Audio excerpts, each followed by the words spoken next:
श्री परमात्मने नमः। अथ श्री विष्णु सहस्त्रनाम स्तोत्रम्। यस्य स्मरणमात्रेण जन्म संसार बन्धनात् विमुच्यते नमस्तस्मै विष्णवे प्रभविष्णवे। नमः समस्तभूतानां आदिभूताय भूभृते अनेकरूपरूपाय विष्णवे प्रभविष्णवे। श्रीवैशम्पायनुवाच श्रुत्वा धर्मान् शेषेण पावनानि च सर्वशः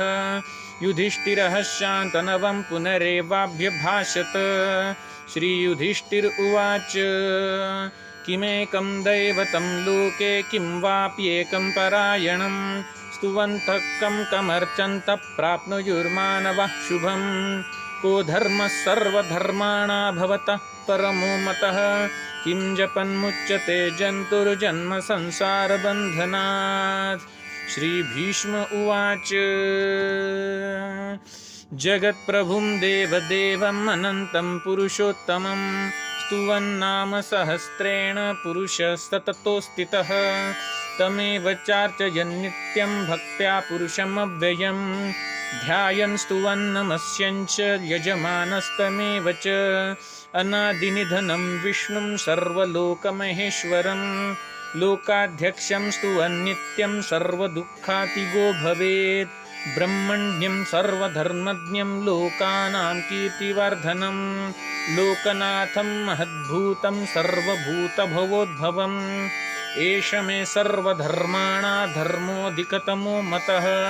यद्भक्त्या पुण्डरीकाक्षं स्तवैरर्चन्नरः सदा। परमं यो महत्तेज परमं यो महत्तपः परमं यो महद्ब्रह्म परमं यः परायणम्। पवित्राणां पवित्रं यो मङ्गलानां च मङ्गलं दैवतं देवतानां च भूतानां यो व्ययः पिता। यतः सर्वाणि भूतानि भवन्त्यादियुगागमे यस्मिन् च प्रलयं यान्ति पुनरेव युगक्षये। तस्य लोकप्रधानस्य जगन्नाथस्य भूपते विष्णुर्नाम सहस्रं मे शृणु पापभयापहम्। यानि नामानि गौणानि विख्यातानि महात्मनः ऋषिभिः परिगीतानि तानि वक्ष्यामि भूतये। ओ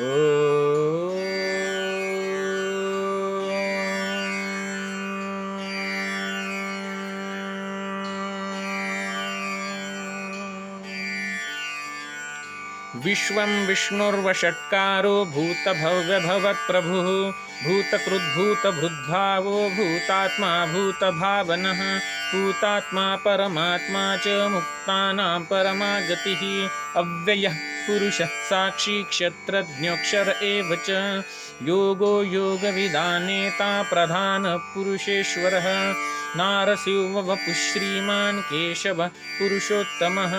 सर्वशिवस्थाणुर्भूतादिर्निधिरव्ययः सम्भवो भावनो भर्ता प्रभव प्रभुरीश्वरः। स्वयंभुः शम्भुरादित्य पुष्कराक्षो महास्वनः अनादिनिधनो धाता विधाता धातुरुत्तमः। अप्रमेयो ऋषिकेशः पद्मनाभो अमरप्रभुः विश्वकर्मा मनुस्त्वष्टास्तविष्ठस्त्रविरो ध्रुवः। अग्राह्यः शाश्वतः कृष्णो लोहिताक्षप्रतर्दनः प्रभूतस्त्रिककुधामं पवित्रं मङ्गलं परम्। ईशानप्राणदप्राणो ज्येष्ठः श्रेष्ठ प्रजापतिः हिरण्यगर्भो भूगर्भो माधवो मधुसूदनः। ईश्वरो विक्रमी धन्वी मेधावी विक्रमः क्रम अनुत्तमो दुराधर्ष कृतज्ञः कृतिरात्मवान्। सुरेशः शरणं शर्म विश्वरेता प्रजाभवः अहः संवत्सरो व्याल प्रत्ययः सर्वदर्शनः अजः सर्वेश्वरः सिद्धः सिद्धि सर्वादिरच्युतः वृषाक अपरिमेयात्मा सर्वयोगविनिसृतः वसुर्वसुमनः सत्य सम्मात्मा सम्मितः समः अमोघ पुण्डरीकाक्षो वृषकर्मा वृषाकृतिः रुद्रो बहुशिरा बभ्रुर्विश्वयोनिशुचिश्रवः अमृतः शाश्वतस्थाणुर्वरारोहो महातपः सर्वः सर्वविद्भानुर्विश्वक्सेनो जनार्दनः वेदो वेदविदव्यङ्गो वेदाङ्गो वेदवित्कविः लोकाध्यक्षः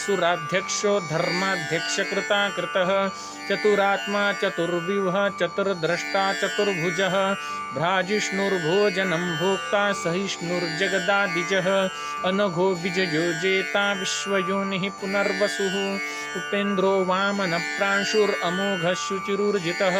अतीन्द्रः संग्रहः सर्गो धृतात्मा नियमो यमः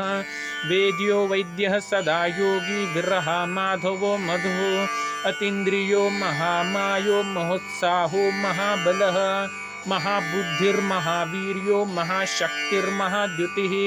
अनिर्देश्य वपुः श्रीमान् अमेयात्मा महादृधृक् महेश्वासो महिर्भर्ता श्रीनिवासः सतान् गतिः अनिरुद्धः सुरानन्दो गोविन्दो गोविदान्पतिः मरीचिर्दमनो हंसः सुपर्णो भुजगोत्तमः हिरण्यनाभः सुतपा पद्मनाभः प्रजापतिः अमृत्युः सर्वदृक्सिंहः सन्धाता सन्धिमान् स्थिरः अजो दुर्मर्षणः शास्ता विश्रुतात्मा सुरारिः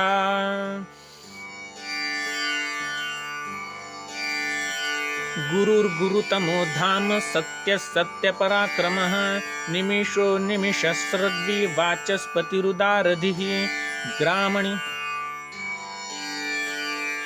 गुरुर्गुरुतमो धाम सत्यः सत्यपराक्रमः निमिषो निमिषस्रद्वि वाचस्पतिरुदारधिः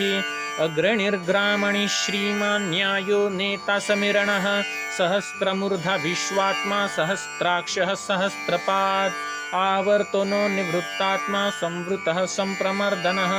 अहः संवर्तको वह्निरनिलो धरणीधरः सुप्रसादः प्रसन्नात्मा विश्वभुग्विभुः सत्कर्ता सत्कृतः साधुर्जन्नुर्नारायणो नरः असंख्येयो प्रमेयात्मा विशिष्टः शिष्टकृच्युचिः सिद्धार्थः सिद्धसङ्कल्पः सिद्धिधः सिद्धिसाधनः वृषा हि वृषभोर्विष्णुर्वृषपर्वा वृषोदरः वर्धनो वर्धमानश्च विविक्तश्रुतिसागरः सुभुजो धुर्धरो वाग्मी महेन्द्रो वसुदो वसुः नैकरूपो बृहद्रूपः शिपिभिष्टः प्रकाशनः ओजस्तेजो धृतिधरः प्रकाशात्मा प्रतापनः रुद्धस्पष्टाक्षरो मन्त्रश्चन्द्रांशुर्भास्करद्युतिः अमृतांशुद्भवो भानुः शशबिन्दुसुरेश्वरः औषधं जगतः सेतु सत्यधर्मपराक्रमः भूतभव्यभवन्नाथः पवनः पावनो नलः कामः कामकृत्कान्तः कामः कामप्रदः प्रभुः युगादिकृद्युगावर्तो नैकमायो महाशनः अदृश्यो व्यक्तरूपश्च सहस्रजिदनन्तजित् इष्टो विशिष्टः शिष्टेष्टः शिखण्डी नहुषो वृषः क्रोधः क्रोधकृत्कर्ता विश्वबाहुर्महीधरः अच्युतः प्रथितः प्राणः प्राणदो वासुवानुजः अपानिधिरधिष्ठानम् अप्रमत्तः प्रतिष्ठितः स्कन्दः स्कन्दधरो धुर्यो वरदो वायुवाहनः वासुदेवो बृहद्भानुरादिदेवः पुरन्दरः अशोकस्तारणस्तारः शूरः शौरिर्जनेश्वरः अनुकूलः शतावर्तः पद्मनिभेक्षणः पद्मनाभोर्विन्दाक्षः पद्मगर्भः शरीरभृत् महर्षि वृद्धो वृद्धात्मा महाक्षो गरुडध्वजः अतुलः शरभो भीमः समयज्ञो हविर्हरिः सर्वलक्षणलक्षण्यो लक्ष्मीवान् समितिञ्जयः विक्षरो रोहितो मार्गो हेतुर्दामोदरः सः महिधरो महाभागो वेगवानमिताशनः उद्भवो क्षोभणो देवः श्रीगर्भः परमेश्वरः करणं कारणं कर्ता विकर्ता गहनो गुहः व्यवसायो व्यवस्थानः संस्थानस्थानदो ध्रुवः परर्धि परमस्पष्टस्पृष्टः पुष्टः शुभेक्षणः रामो विरामो विरजो मार्गो नेयो नयो नयः विरह शक्तिमतान् श्रेष्ठो धर्मो धर्मविदुत्तमः वैकुण्ठ पुरुष प्राण प्राणद प्रणव पृथुः हिरण्यगर्भः शत्रुघ्नो व्याक्तो वायुरधोक्षजः ऋतुः सुदर्शनः कालः परमेष्ठी परिग्रह उग्रः संवत्सरो दक्षो विश्रामो विश्वदक्षिणः विस्तारस्तावरस्थाणुं प्रजमाणं बीजमव्ययम् अर्थोऽनर्थो महाकोशो महाभोगो महाधनः अनिर्विण्णस्तविष्टुर्भुर्धर्मयूपो महामखः नक्षत्रनेमिर्नक्षत्री क्षमः क्षामः समिहनः यज्ञ क्रतुः सत्रं सता गतिः सर्वदर्शी विमुक्तात्मा सर्वज्ञो ज्ञानमुत्तमं सुव्रतः सुमुखः सूक्ष्मः सुघोषः सुखदः सुहृत् मनोहरजितक्रोधो वीरबाहुर्विदारणः स्वापनस्ववशो व्यापी नैकात्मा कर्मकृत् स्वापनस्ववशो व्यापी नैकात्मा नैककर्मकृत् वत्सरो वत्सलो वत्सी रत्नगर्भो धनेश्वरः धर्मकृद्धर्मी सदत्सक्षरमक्षरम् अविज्ञाता सहस्रांशुर्विधाता कृतलक्षणः गभस्तिनेमि सत्त्वस्थः सिंहभूतमहेश्वरः आदिदेवो महादेवो देवेशो देवभृद्गुरुः उत्तरो गोपतिर्गोप्ता ज्ञानगम्यः पुरातनः शरीरभूतभृद्भोक्ता कपीन्द्रो भूरि दक्षिणः सोमपोऽमृतपः सोमः पुरुजित्पुरुषोत्तमः विनयो जयः सत्यसन्धो दाशार्हः सात्वतान् पतिः जीवो विनयिता साक्षी मुकुन्दो मितविक्रमः अम्भोनिधिरनन्तात्मा महो दधीशयोऽन्तकः अजो माहर्हः स्वाभाव्यो जीता मित्रप्रमोदनः आनन्दो नन्दनो नन्दः सत्यधर्मा त्रिविक्रमः महर्षिकपिलाचार्यकृतज्ञो मेदिनीपतिः त्रिपदस्त्रिदशाध्यक्षो महाशृङ्गकृताकृतः महावराहु गोविन्द सुषेणः कनकाङ्गदी गुह्यो गभीरो गहनो गुप्तचक्रगदाधरः वेदास्वाङ्गुजितकृष्ण दृढः सङ्कर्षणोच्युतः वरुणो वारुणो वृक्षपुष्कराक्षो महामनः भगवान् भगहानन्दी वनमाली हलायुधः आदित्यो ज्योतिरादित्य सहिष्णुर्गतिसत्तमः सुधन्वाखण्डपरशुर्दारुणद्रविणप्रदः दिविस्पृक्सर्वदृग्व्यासो वाचस्पतिरयो निजः त्रिसामगः साम निर्वाणं भेषजभिषक् संन्यासकृच्छमः शान्तो निष्ठा शान्तिपरायणं शुभाङ्गशान्तिदस्रष्टा कुमुदः कुवलेशयः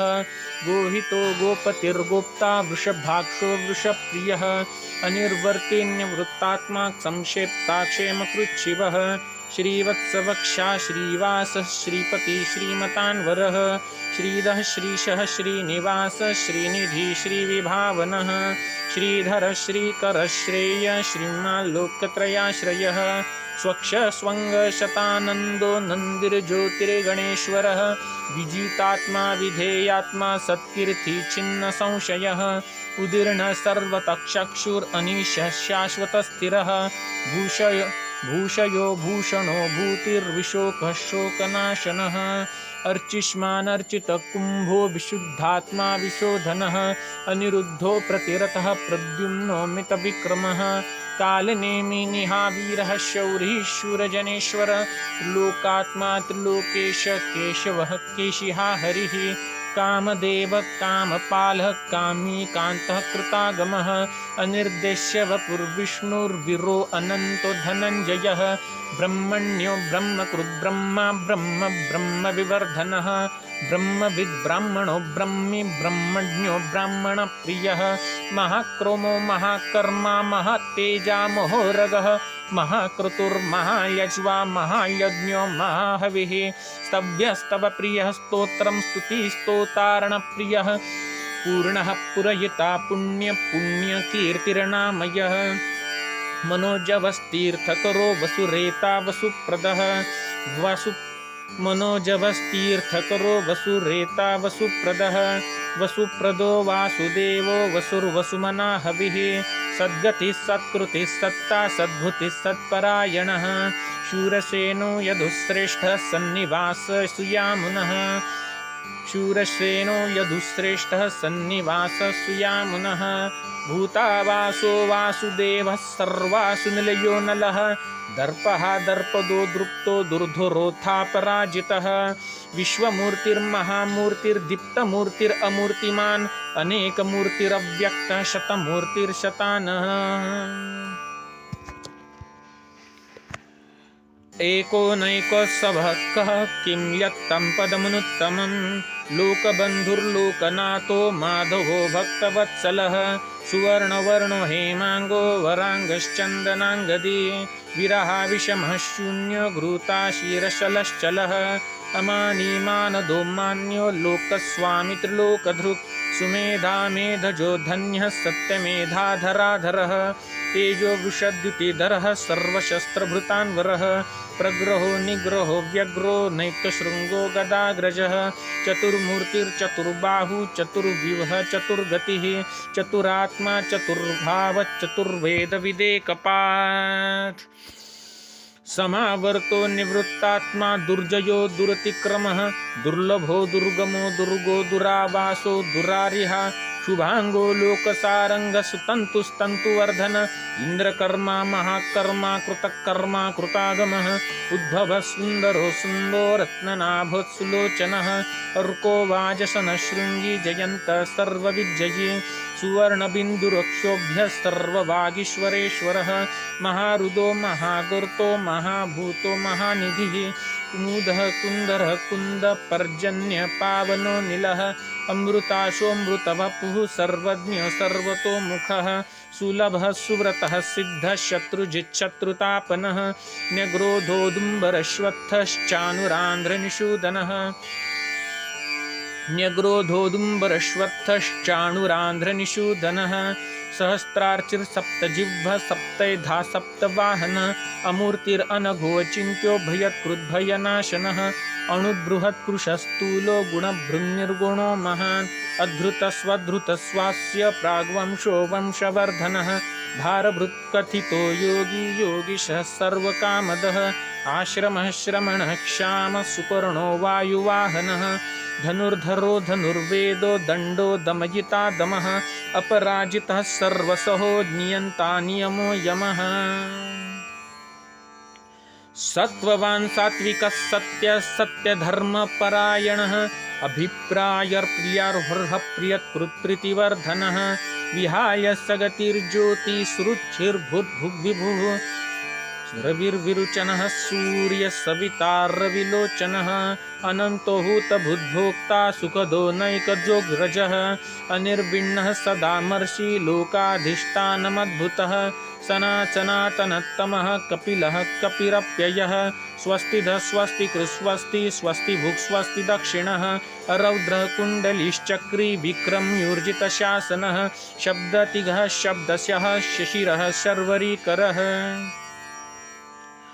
अक्रूरपेशलो दक्षो दक्षिणक्षमिणान्वरः विद्वत्तमो वितभयः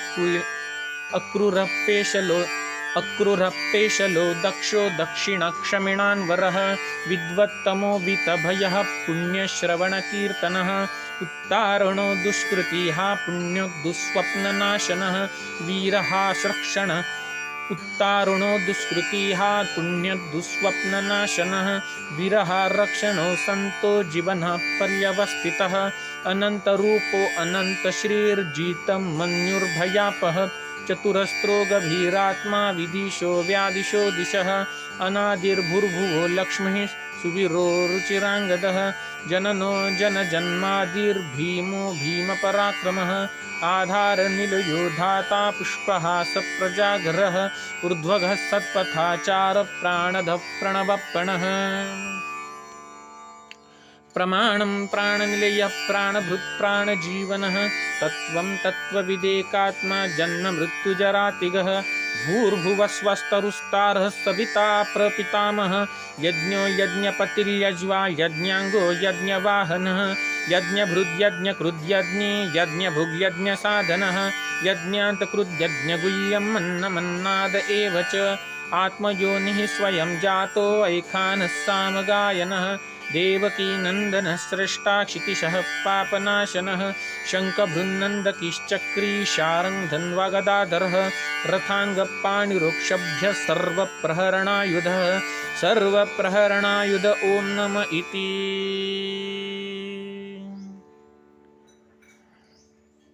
सर्वप्रहरणायुध ॐ नम इति। फलश्रुति इतीदं कीर्तनीयस्य केशवस्य महात्मनः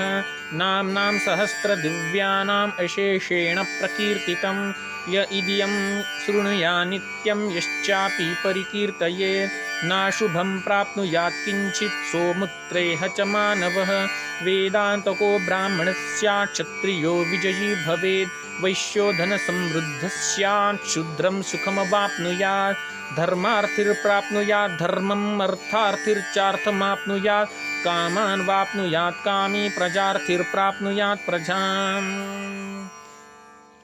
भक्तिमान्यस्तदुत्थाय शुचिस्तद्गतमानसः सहस्रं वासुदेवस्य नाम्नाम् एतं प्रकीर्तयेत् यशः प्राप्नोति विपुलं ज्ञाति प्राधान्यमेव च अचलां श्रियवाप्नोति श्रेयः प्राप्नोत्यनुत्तमम् यशः प्राप्नोति विपुलं ज्ञाति प्राधान्यमेव च अचलां श्रियमाप्नोति श्रेयं प्राप्नोत्तमम् न भयं क्वचिदाप्नोति वीर्यं तेजश्च विन्दति भवत्यरोगो द्युतिमान् बलरूपगुणान्वितः रोगार्तो मुच्यते रोगात् बद्धो मुच्येत बन्धनात् भयान्मुच्येत भीतस्तु मुच्येतापन्न आपदः दुर्गाण्यत्कितरत्याशु पुरुषोत्तमः स्तुवन्नाम सहस्रेण नित्यं भक्तिसमन्वितः वासुदेवाश्रयो मर्त्यो वासुदेवपरायणः सर्वपापविशुद्धात्मा याति ब्रह्म सनातनं न वासुदेवभक्तानाम् अशुभं विद्यते क्वचित् जन्म मृत्यु जरा व्याधि भैवं नैवोपजायते इमं स्तवमधीयानः श्रद्धा भक्तिसमन्वितः युज्येतात्मसुखक्षान्ति श्रीधृतिस्मृतिकीर्तिभिः न क्रोधो न च मात्सर्यं न लोभो नाशुभा मतिः भवन्ति कृतपुण्यानां भक्तानां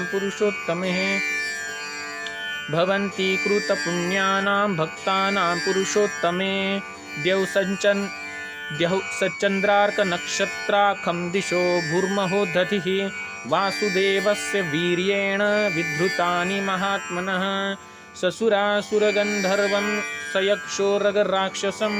जगद्वशे वर्ततेदं कृष्णस्य सचराचरम् इन्द्रियाणि मनोबुद्धिर्सत्त्वं तेजोबलं धृतिः वासुदेवात्मकान्याहुः क्षेत्रं क्षेत्रज्ञ एव च सर्वागमनमाचारः प्रथमं परिकल्पते आचारप्रभवो धर्मो धर्मस्य प्रभुरच्युतः ऋषयः पितरो देवा महाभूतानि धातवः जङ्गमाजङ्गमच्छेदं जगन्नारायणोद्भवं योगो ज्ञानस्तथा साङ्ख्यं विद्या शिल्पादिकर्म च योगो ज्ञानस्तथा साङ्ख्यं विद्या शिल्पादिकर्म च वेदाः शास्त्राणि विज्ञानम् एतत् सर्वजनार्दनात् एको विष्णुर्महद्भूतं पृथग्भूतान्यनेकशः त्रिलोकान् व्याप्य भूतात्मा भुङ्क्ते विश्वभुगव्ययः इमं स्तवं भगवतो विष्णुर्व्यासेन कीर्तितं पठेद्य इच्छेत् पुरुषः श्रेयः प्राप्तुं सुखानि च विश्वेश्वरमजं देवं जगतः प्रभवाप्ययं भजन्ति ये पुष्कराक्षं न ते यान्ति पराभवम् ॐ तत्सदिति श्रीमहाभारते शतसहस्राया संहिताया वैयासिक्यामानुशासनिके पर्वणि भीष्मयुधिष्ठिरसंवादे श्रीविष्णोर्दिव्यसहस्रनामस्तोत्रम् ॐ तत्सदिति श्रीमहाभारते शतसहस्राया संहिताया वैयासिक्यामनुशासनिके पर्वणि भीष्मयुधिष्ठिरसंवादे श्रीविष्णोर्दिव्यसहस्रनामसम्पूर्णम् हरिः ओं तत्सत् हरिः ओं तत्सत् हरिः ओं तत्सत्।